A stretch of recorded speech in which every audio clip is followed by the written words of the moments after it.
हजरत राबिया बसरी।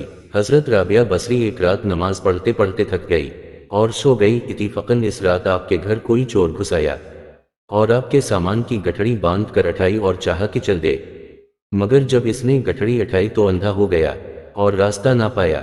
घबरा कर इसने गठड़ी रख दी। गठड़ी रखी तो फिर बीना हो गया। इसने फिर गठड़ी उठाई तो फिर अंधा हो गया। गर्ज 2-3 बार ऐसा ही हुआ और फिर इसने हतफ से एक आवाज सुनी कि ए नादान, अगर एक दौसत सो रहा है तो दूसरा दौसत जाग रहा है। बेवकूफ, राबिया ने अपने आप को जब से हमारे सुपरिद कर रखा है, इस वक्त से बेचारे इब्लीस को यह कुदरत हासिल नहीं कि वो इसके पास पटके। फिर चोर बेचारे की क्या ताकत है कि इसके सामान के पास पटके। आखिर अल्लाह ताला से मुआफ़ी मांगता हुआ वहां से चला गया।